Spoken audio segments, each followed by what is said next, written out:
Hello दोस्तों, आप लोगों का टारगेट एग्ज़ाम तक के चैनल में आपका स्वागत है। दोस्तों, 31,661 शिक्षक भर्ती को लेकर कुछ एक बड़ी खबर आ रही है। जिन लोगों ने काउंसलिंग कराई थी और अपने मूल जो आवेदन फॉर्म में गलती की थी, अब उनको इस शिक्षक भर्ती प्रक्रिया से बाहर हो जाना पड़ेगा। दोस्तों, अभी बेसिक शिक्षा सचिव की तरफ से यह निर्देश जारी कर दिया गया, अगर मूल अभिलेख और आवेदन में कोई भी गड़बड़ी पाई जाती है, आवेदन के सत्यापन में जो आवेदन फॉर्म भरते समय अगर उसके सत्यापन में कोई भी गड़बड़ी पाई जाती है तो उस अभ्यर्थी को शिक्षक भर्ती प्रक्रिया से बाहर होना पड़ेगा। दोस्तों, इसी मैटर पे हम बात करेंगे। 31,661 शिक्षक भर्ती प्रक्रिया में काफ़ी तादाद में होंगी सीटें खाली, जानिए कैसे। और इसके अलावा बात करेंगे आवेदन में गलती करने वाले अभ्यर्थियों ने कराई काउंसलिंग लेकिन नियुक्ति पत्र देने पर रोक। और बात करेंगे आमरण अनशन की तैयारी में छात्र।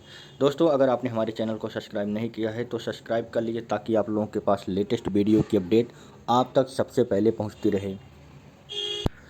आखिर जिसका डर था वही हुआ। अभ्यर्थियों ने सुप्रीम कोर्ट, हाई कोर्ट जाकर अनुमति लेकर आवेदन फॉर्म में सुधार के लिए सरकार के पास जो मौका दिया गया था, लेकिन अभ्यर्थी आवेदन में सुधार नहीं कर पाए। अब उसी का खामियाजा इन अभ्यर्थियों को भुगतना पड़ रहा है। काउंसलिंग तो करा लिया है, लेकिन अब बेसिक शिक्षा विभाग के सचिव की तरफ से यह विज्ञप्ति जारी की गई है या नोटिस जारी किया गया है कि जिन लोगों ने मतलब जो फॉर्म में आवेदन किया था, फॉर्म में भरते समय जो मानवीय त्रुटि भूल हो गई थी, लेकिन मूल अभिलेख से मिलान पर यदि अंतर पाया जाता है तो उस अभ्यर्थी को अयोग्य घोषित कर दिया जाएगा और नियुक्ति पत्र देने पर रोक लगा दी जाएगी। हम आपको एक लिस्ट दिखाएंगे जिसमें दिया गया है किस कारण से काउंसलिंग में जो एक लिस्ट जारी की गई है जिसमें दिखाया गया है कि किस कारण से अभ्यर्थी को अयोग्य घोषित किया गया है। लिस्ट में देख लीजिए दोस्तों जी, जिसमें यह देख सकते हैं स्टूडेंट को जो अभ्यर्थी का रजिस्ट्रेशन नंबर ये था और स्टूडेंट का नाम सतबीरी है और फादर नेम राजेश सिंह है, मदर नेम विद्या देवी है, डेट ऑफ बर्थ अभ्यर्थी का यह है, कैटेगरी ओबीसी है, बुलंदशहर की यह लिस्ट है। जो उनकी कट ऑफ थी 85.89 है, लेकिन उनकी कैटेगरी रैंक 102 थी। लेकिन अब जो उन्होंने काउंसलिंग कराई थी यहाँ पर दिया गया है प्रेजेंट, माने पी माने प्रेजेंट है, लेकिन अब उन्हें अनाहार घोषित कर दिया जाए, मतलब अयोग्य घोषित कर दिया गया है। वो भी किस रीजन के कारण अयोग्य घोषित किया गया, जिसमें दिया गया हाई स्कूल के अंकों में भिन्नता। यानी अब छोटी छोटी गलतियां जो मानवीय त्रुटि के कारण हो गई थी अभ्यर्थी से, लेकिन आयोग यह मानने को तैयार नहीं है। आयोग का साफ साफ शब्दों में कहना है कि अगर अंतर पाया जाता है, यानी अगर मूल अभिलेख में और आवेदन फॉर्म के अभिलेख में अगर दोनों में सत्यापन में अंतर पाया जाता है तो उस अभ्यर्थी को अयोग्य घोषित कर दिया जाएगा। यह तो सीधी तरफ से अब यह आयोग के ऊपर निर्भर है कि क्या एफिडेविट लगाना पड़ेगा या नहीं लगाना पड़ेगा, या आयोग वाले एफिडेविट मानेंगे कि नहीं मानेंगे।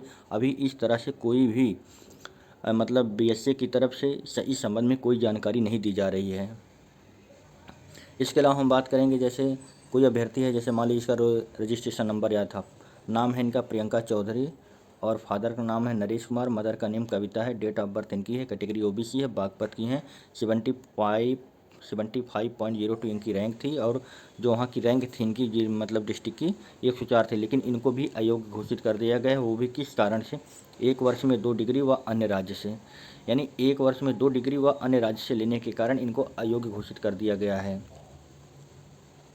और इसके अलावा बताएंगे कुमारी अनीता हैं ये, इनके फादर का नाम नाहर सिंह और मदर का नेम शोभावती देवी है। इनको भी अयोग्य घोषित किया गया है, लेकिन किस कारण के? अंकों में भिन्नता के कारण घोषित किया गया, मतलब अयोग्य घोषित किया गया है।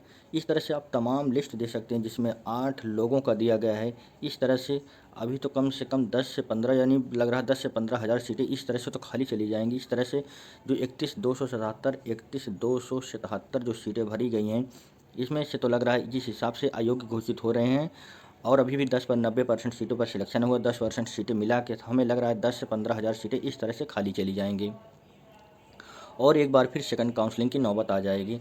इसके अलावा हम बात कर लें, जैसे सीमा है, लक्ष्मी नारायण है इनके पिता का नाम, राजबाला देवी नाम है इनकी मदर का नाम, लेकिन इनको भी अयोग्य घोषित क्यों किया गया? अन्य जनपद में सहायक अध्यापिका के पद पर कार्यरत, यानी इनको इसलिए अयोग्य घोषित किया गया कि इनकी सिलेक्शन पहले से ही कहीं पर मतलब नियुक्ति मिल चुका है। लेकिन हम कह रहे हैं क्यों भाई दूसरे की सीट मार रहे हो आप लोग?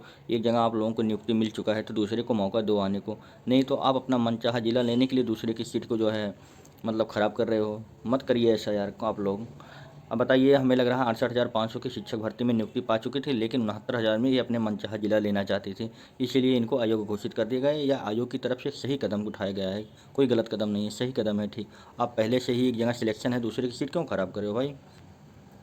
इसके अलावा हम बात करेंगे जैसे निशा हैं, कृष्णपाल सिंह हैं, इनका भी जो है 10वीं के अंकों में भिन्नता है, किसी के स्नातक के अंकों में भिन्नता है, किसी के अंकों में भिन्नता है, यानी तमाम जो लिस्ट देख सकते हैं, यानी आप देख सकते हैं अगर जरा भी कोई गलती हो, चाहे अंक प्रमाण पत्र में या अंकों में या रोल नंबर में, इसमें तो रोल नंबर का कुछ सेक्शन नहीं दिया गया है, लेकिन अभी तक जो लिस्ट जारी की गई इसमें दिया गया अगर आप कहीं कार्यरत हैं, 10वीं के अंकों में भिन्नता है, स्नातक के अंकों में या बीएड के यानी जो आपकी डिग्री है अगर उसके अंकों में भिन्नता है तो आप हो सकता है, आप हो नहीं कन्फर्म है कि आप अयोग्य घोषित कर दिए जाएंगे। लेकिन इससे पहले हमने एक वीडियो डाला गया था, एक अभ्यर्थी ने पूछा था कि सर मेरा जो है कॉलेज का नाम ये है लेकिन गलती से कॉलेज का नाम मैंने कुछ फेरबदल हो गया है, तो जहाँ तक मुझे लगता है इसमें आपको अयोग्य नहीं घोषित किया जाएगा। हो सकता है कि आप एफिडेविट बनवा लीजिए और जब नियुक्ति पत्र में जब सत्यापन होगा, नियुक्ति पत्र दिया जाएगा आपको, तो आप ऐसा लगा के नियुक्ति पत्र मिल सकता है। ये छोटी सी गलती है,